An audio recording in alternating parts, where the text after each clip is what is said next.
What's up, everybody? Welcome back to XJW Diaries. My name is Justin. Now, this is a topic that I have been toying with for the majority of the year, to be honest. Mostly because there is just so many different directions that I could take this. But I finally have a direction for it without making this a 3-hour long video. And I think this is something that a lot of you are going to be able to relate to. So what we're going to do is play a little mind game. Morality versus reality. You know, the Jehovah's Witnesses say that they have moral standards that are far and above the rest of the world. And it is true. They do have very high moral standards. The issue, though, is that they enforce those moral standards through fear, through guilt, through shame. And of course, there's also the threat of being cut off from your friends and family. And that's where the reality of this equation comes into play. What happens when you take real life human beings, not the idea of who the perfect Jehovah's Witness human is supposed to be? No, real life human beings. What happens when you place these real humans in these situations, in these structures where they have these super high moral standards hanging over their heads, some of which go against natural human desires. So we're going to go into some of these realistic effects, things that Jehovah's Witnesses do not want to admit are going on in their organization. They don't talk about it, but they are so common, many of them, that it's just normalized. So let's get into this and see the reality of their morality.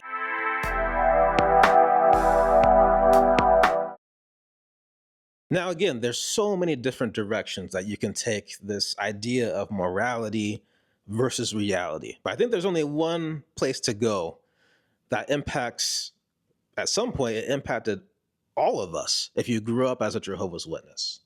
There's only one moral subject that Jehovah's Witnesses talk about the most. There's only one moral subject that causes the most amount of people to end up in judicial committees. And that's, of course, sexual morality. And that's why this is the perfect topic for this, because not everybody has the desire to drink a bunch of alcohol. Not everybody had the problem with gambling. Not everybody wants to do drugs. But everybody, unless you're, asexual or just have a low drive, everybody at some point, you hit that age, that light turned on, your body's releasing those hormones. And there's only one way to deal with that desire that's approved by the Jehovah's Witnesses.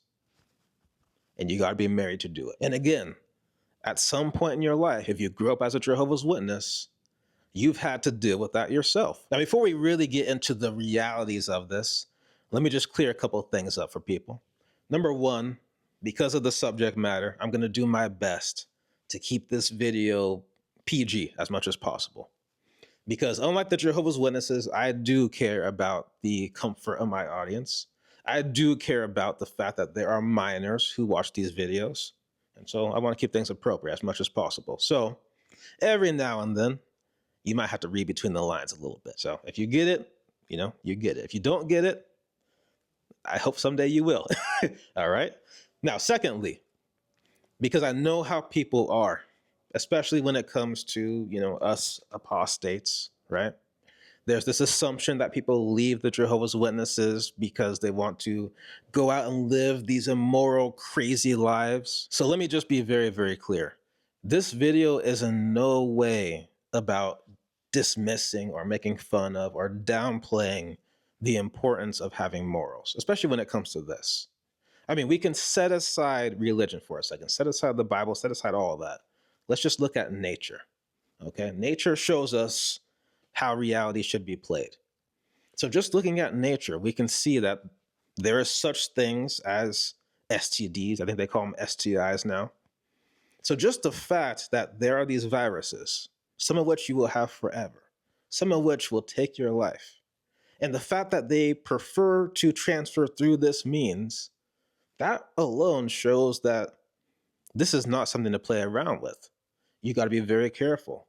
You shouldn't be out here doing it with just anybody. Now, the second thing, we know that for the majority of creatures on this planet, except for just a few here and there, some species of jellyfish, but for the majority of creatures on this planet, Sexuality is the only way of creating new life.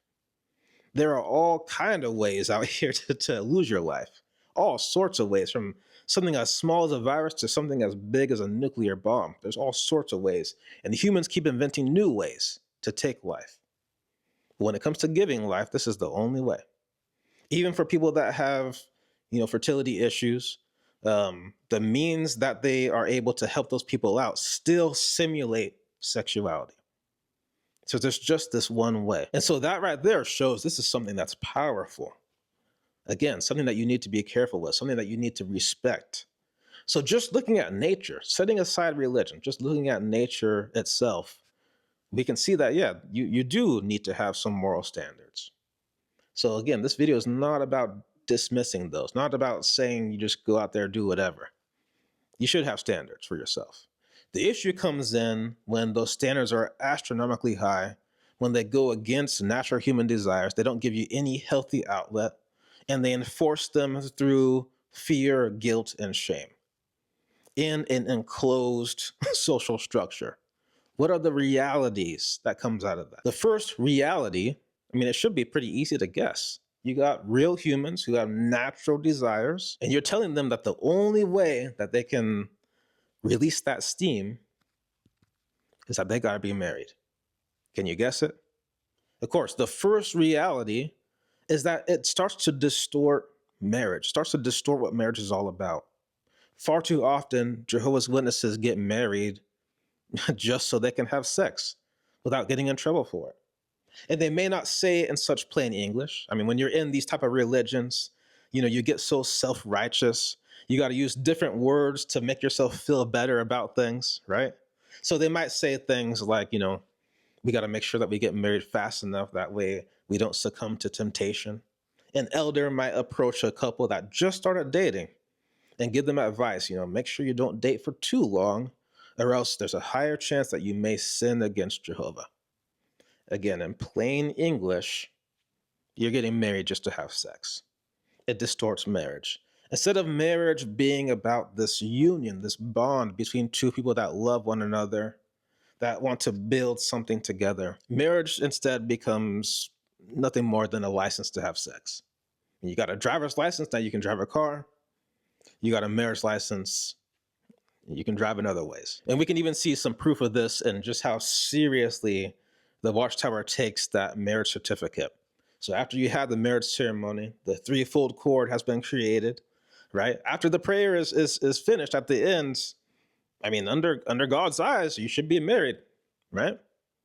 But no, if you rush off to your honeymoon and you forgot to sign that marriage certificate, when you get back home, you very may well find yourself in a judicial committee. But of course, we have to go deeper because there's a lot of other realities that kind of stem off of this. If you rush into marriage, you create a social structure where it's normalized. In fact, it's encouraged for people to rush into marriage. What happens? The first thing that happens on a lesser extent is that you have a higher chance of compatibility issues. There's something called infatuation syndrome. It's where your brain, the part of your brain that normally handles being judgmental, being critical of others, whenever you're dealing with this person that you really like, that part of your brain shuts down, or at the very least, it really dulls down. And so there are certain things that you might just miss. And this syndrome, it's literally like rose-colored glasses. And it lasts for anywhere from a few months to a few years. But majority of the time, it lasts about a year. And so if you're getting married within 6 to 8 months, you're still very much under that syndrome. And so there's a lot of things that you might miss. And for people out there that want to be super witnesses and just devote their whole life to it, go off to Bethel, go be, missionaries, maybe that can work. For that matter, you could marry just about anybody if that is going to be your whole, key thing in your whole relationship. But for your average Joe out there, for people that have some balance in their life, that's only going to do for, a year or two. After that, you're going to wake up one day and realize, I want to be with someone who I really click with, who has real compatibility with me. But it's going to be too late because you're already married. Now, on a more extreme scale, you might have people that get married, they rush into it, and then one day they find out the person that they're married to is abusive. I mean, how many Jehovah's Witnesses out there that get married so fast, they hardly get to spend any time actually alone together? And a lot of them will say, I've never been in an argument with this person I'm about to marry. I've never seen them angry. I've never seen them sad. We just had good times the whole time. And it sounds good on paper, but in reality, that's not a good thing. I'll tell you what, if I'm going to marry somebody, devote my life to them, I really need to see what they are like when they are royally pissed off. I need to see what they are like when life is just crushing down on them and they are very depressed. Reason being, again, we're real human beings. At some point, everybody's going to get mad. Everybody's going to get sad. At some point, that anger is going to be directed towards you. And so you better know what this person is like when they are angry. Because there are most definitely people out there that when they get angry, they are not nice people to be around. In fact, some of them are dangerous to be around. There are some people out there that when they get depressed, they become very destructive. And so these are things that you need to know about before you're locked in with these people. But in that type of situation, where they're so focused on no sex before marriage, they're so focused on let's not give room for temptation, you're going to miss those things. In an organization like the Jehovah's Witnesses that has such low mental health awareness, I mean, in almost every congregation, there's almost at least one person that's, a little bit off, and you can tell there's something undiagnosed there. But in this structure where you're being pushed, encouraged to get married fast, you might miss that. You might end up being married to someone who later on you find out they got a major, major case of bipolar disorder. It would have been really nice to know that before getting married. That way, at least you can have the option. That way, at least you can see, is this person going to just let it go and just go crazy with it? Or is this a person that's actually gonna, get the help that they need, get on the right medications and counseling and everything else to deal with the issue? But you wouldn't have that option to make an informed decision. That's what it's about, an informed decision. You can't really make an informed decision if you're being rushed into marriage for the fear of sexual immorality. And when it comes to making that informed decision, it's not always big things like that. Sometimes it's things that are much smaller that can really easily be worked on, but you would rather know about it before you get married. I'll give an example. One of my friends, so I won't go into too much detail, but he was dating somebody.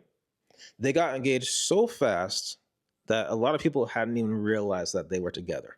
That's how fast they moved. Now, every summer, a group of us guys would go out and do a little road trip, just for the weekend. And this year, that brother went with us. But the entire time on that trip, he was getting phone call, text, phone, text, phone, text. His phone was blowing up. His wife was having a major meltdown because she had major abandonment issues. And this brother was not happy. In fact, I remember him specifically saying, I wish I knew about this before. But hey, this is his reality now. This is his life now. Now let's play that back in a different way, a more healthy way. So let's say, same brother, same girl, only this time he has the freedom to date her for longer. He even has the freedom to live with her if he wants to before they get married. There's a lot of things that can come out when you actually live with somebody. And so in this scenario, these issues come to the surface because he's able to give it enough time to come to the surface. And again, he's not happy about it. Only this time, though, since they're not married, he can go to her and say, I love you, but I also love myself. And because I have this love for myself, there are certain things that I'm not going to allow myself to have to deal with. Nobody's perfect, but this is a real issue.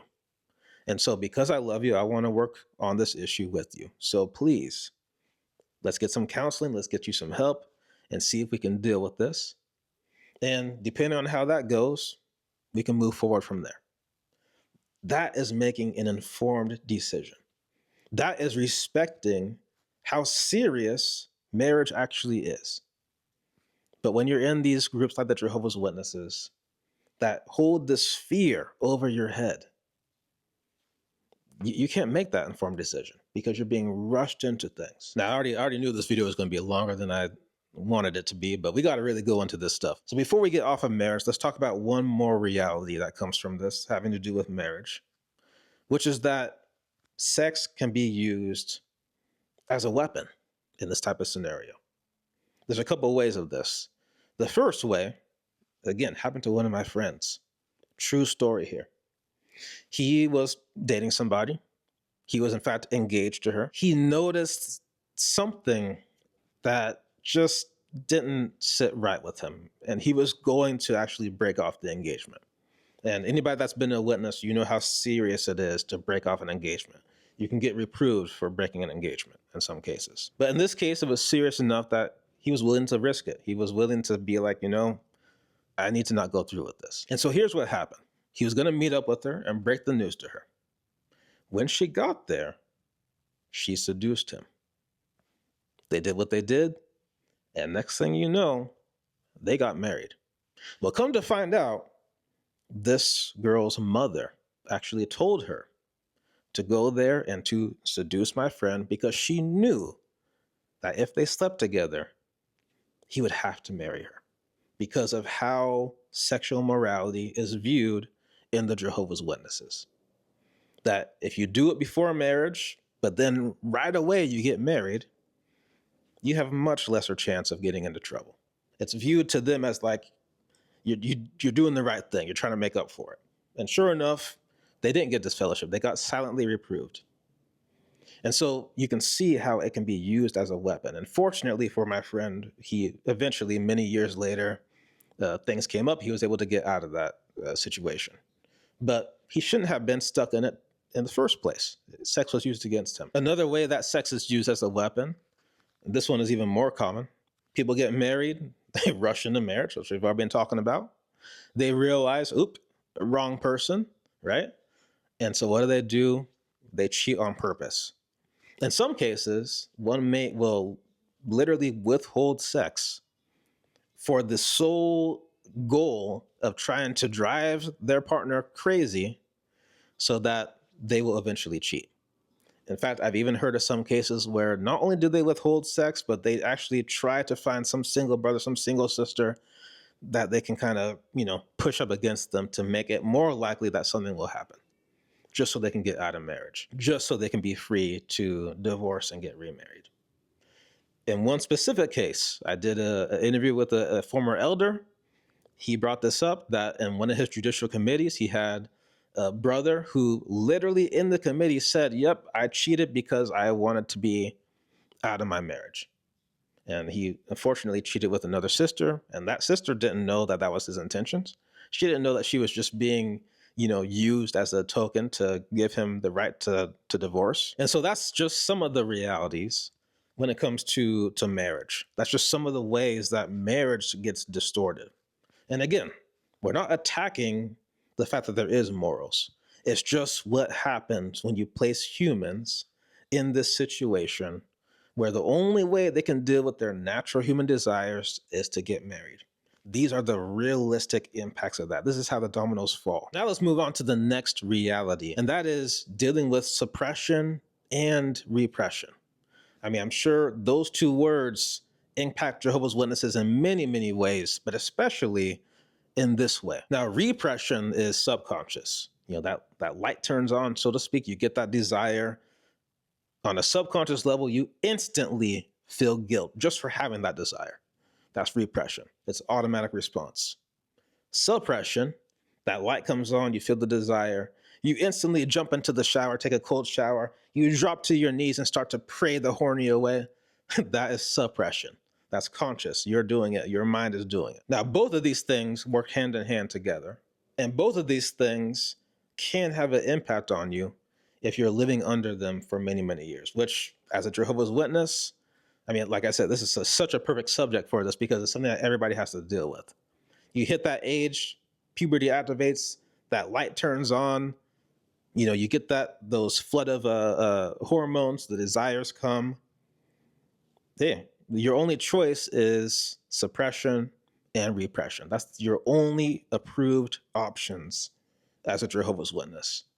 If you do other means, releasing your steam, well, hey, that's where you get the fear and the shame and the guilt. And I think it's important to point out when it comes to shame, I just found this out.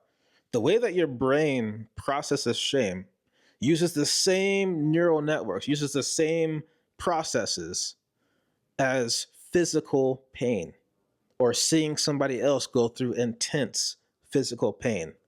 That's how your brain processes shame. That's how deeply it impacts you. There's no way that a creator would want you to feel shame when it comes to natural human desires. That's just not right. That's when man has stepped in and rewritten the rules to make things harder for everybody and to keep you feeling guilty.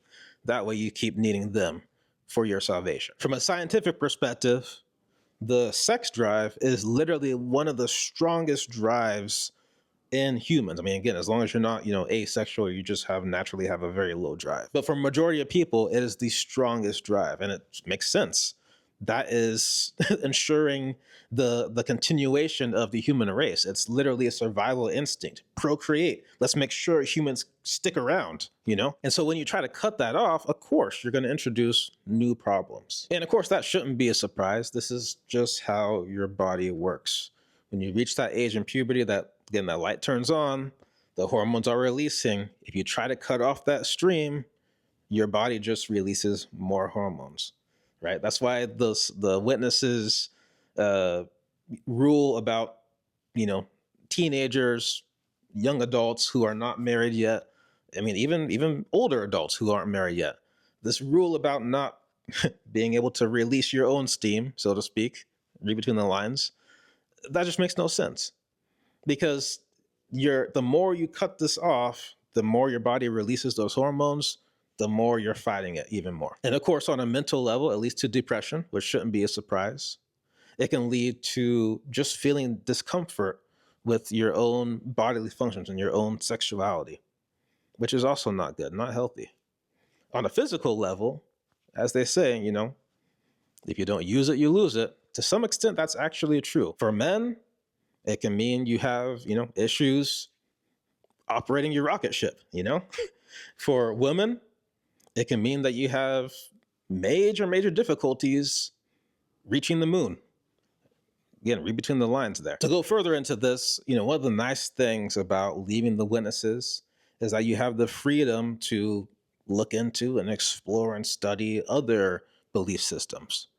So it's very, very interesting. In some of the Eastern belief systems, if a person wants to become like a monk or something like that, and they have to purify themselves in several different ways, including sexually, they have this thing when it comes to young men. It's called premature purification. But just the fact that they have this shows that they understand that they're dealing with real human beings. So premature purification. This is when a young man wants to, again, become a monk or something like that requires him to purify his body in many different ways, right? So the thought is that when a young man wants to do this, but he hasn't had a chance to fully explore and then understand and then learn to control his sexuality, that it would create more problems. That sexual energy would come out in negative ways. Because we all have cracks. None of us had a perfect life. So we all have different things, different, cracks in us, in our psyche.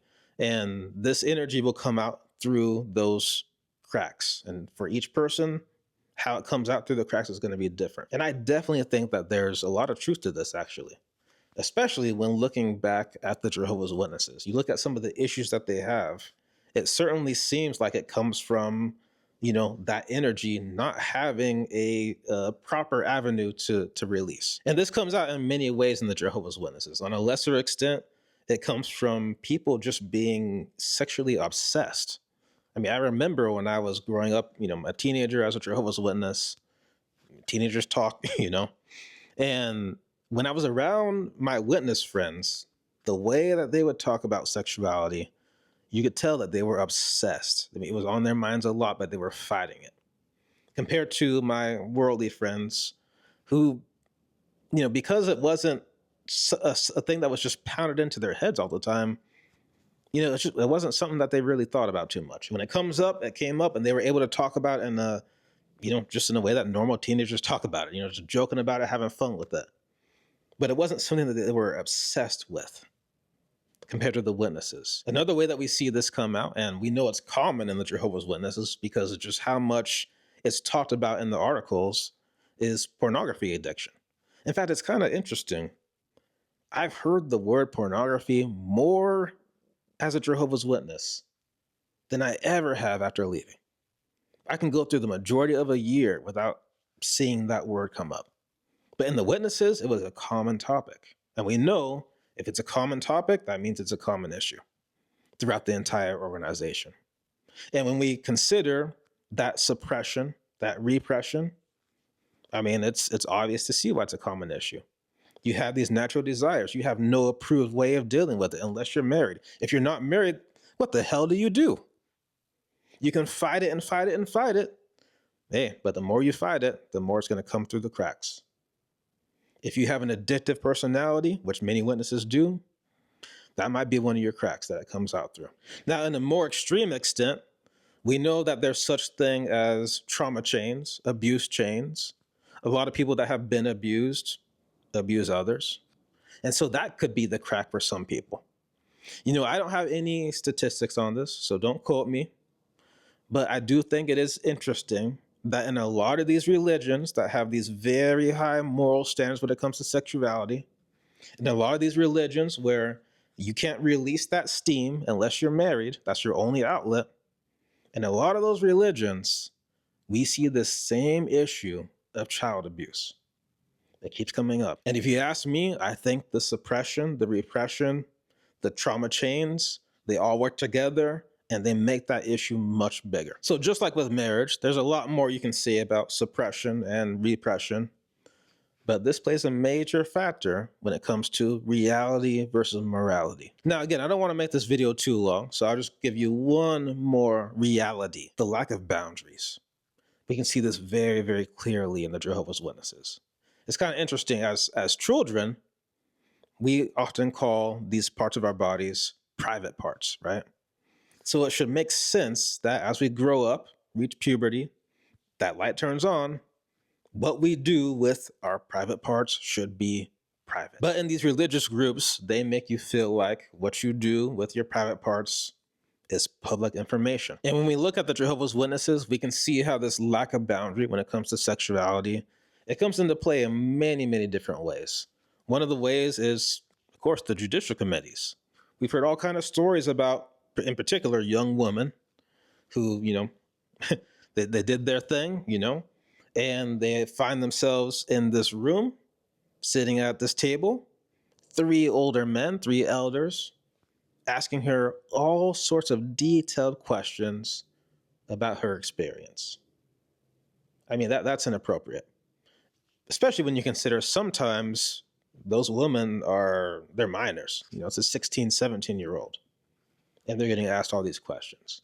In some cases, their parent, particularly their father, is asked to sit in on that discussion with them. Now, how horrifying is that? And yet, it's been normalized in groups like the Witnesses. Another example, in the Young People Last book, I believe it was the Young People Last book, they had a topic in there about masturbation. And in that topic, they gave an example of a young brother who has an issue with releasing his own steam. And they advise that if you are a young brother who has that problem, that you should go and find an elder who can be your accountability partner, that you can call up whenever you have a relapse. Now, you tell me, who is more sick in this situation? Is it the elder who thinks that it is his responsibility, his obligation, to have a teenage boy or a teenage girl call him up every time they release some steam? Or is it the teenage boy, the teenage girl who has natural human desires, who is far too young to get married. It shouldn't even be on their mind, but they got to deal with it some way. I mean, we got homework to do. We can't be sitting around, walking around the house sexually frustrated. We got things to do. And so they go ahead and release some steam. Pray to Jehovah God, I'm never going to do it again. I'm never going to do it again. Do some extra service hours to make up for it. Then the next day, do it again. Right? Now, who is more sick in that situation? I mean, if you go out in the real world, unquestionably, it would be the elder. In the real world, if a teacher was having a student tell them each and every time they release some steam, that teacher would be fired and investigated, probably thrown in jail. If you had a counselor even who was requiring their client to tell them each and every time they did that, there's a high chance that that person will lose their license. So again, we have a major breaking of healthy boundaries. And there's other ways that this comes into play. You know, the Jehovah's Witnesses have gone back and forth on what is acceptable for married couples to do. I mean, so even when you get married, you can't fulfill all your desires, right? And of course, we know Jehovah's Witnesses can be nosy. You know, in their view, they are watching out for each other. That's how they view it. And so let's say you go out on vacation. You have a trusted sister come to your house.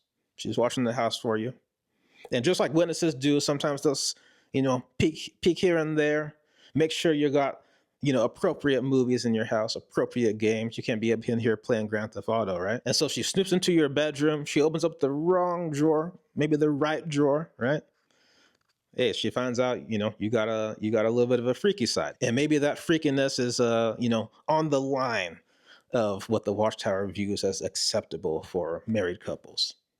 She goes and turns you into the elders. And whether they do anything or not, I mean, how horrifying to have your intimate details told to some elder. And we can see even more specific cases like that if you read Crisis of Conscience. In fact, it was those cases that were one of the main things in that book that kind of pushed me over that edge to be like, okay, I'm leaving. You know, Jehovah's not going to fix this. This has been broken for a very, very long time, and they've been really hurting people. So without spoiling the whole thing, let me just give you an example from the book.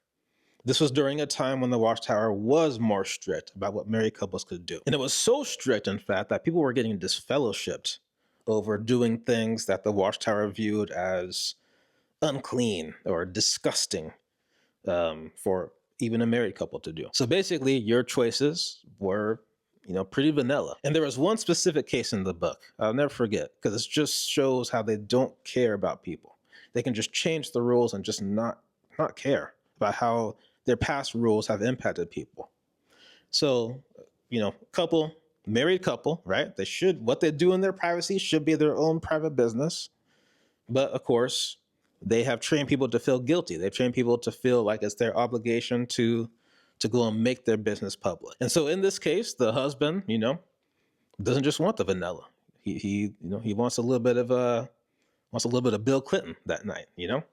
And the wife, what does she do? She goes to the elders, turns in her husband, gets disfellowshipped. And so in this case, they end up getting a divorce because the wife felt that her husband was a danger to her spiritual health. Because that's kind of like the fine print when it comes to witness marriages.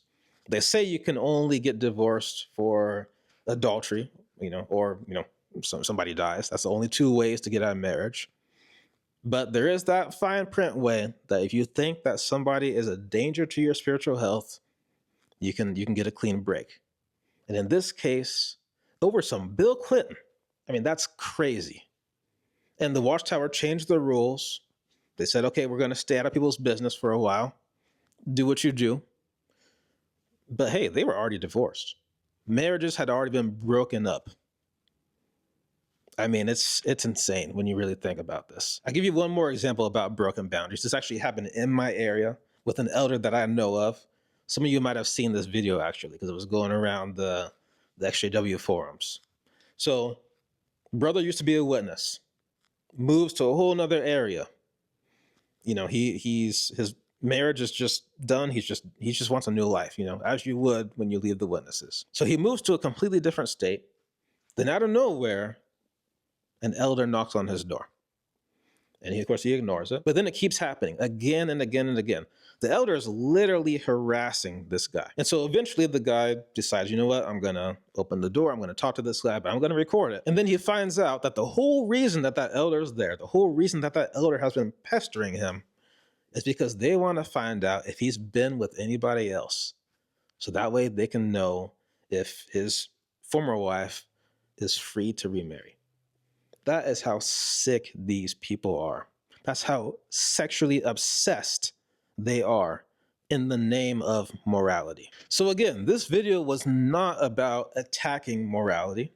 As we talked about, if you look at nature, especially when it comes to sex, you should have moral standards. You absolutely should. It will ruin your life or perhaps even take your life if you don't have standards. But when you're in these religions, and they give you no healthy outlet other than being married, and they tell you to feel shame and guilt about something that's natural, and you put real humans with real natural desires in that environment, these are the realities of it. It twists marriage. Marriage becomes nothing more than a license to have sex. It causes major suppression and repression. It breaks boundaries when it comes to sexuality. People are asking all sorts of invasive questions. People are snooping through each other's homes. And there's many, many more ways that we can take this. But the real point throughout the entire video is just that you're dealing with real human beings who have natural desires. And I think that Jehovah's Witnesses and any religion that has these type of standards, they need to recognize that. These are real humans. There's not a single person on this planet Earth who is 60 or 70 or 80 years old now today who hasn't at one time been 16, 17 years old. And yet somehow all these people in all these religions, all these old men have collectively forgotten what it is like to be a 16 or 17-year-old boy. So if you can relate to some of these things, by all means, drop a comment below. If you can think of some other ways of the realities of the Jehovah's Witness moralities, please drop a comment below, let us know, because there's much, much more that I could not cover in this video in a reasonable amount of time, With all that being said, I want to thank you so much for watching. Take it easy on yourself, and I will catch you in the next one. Peace.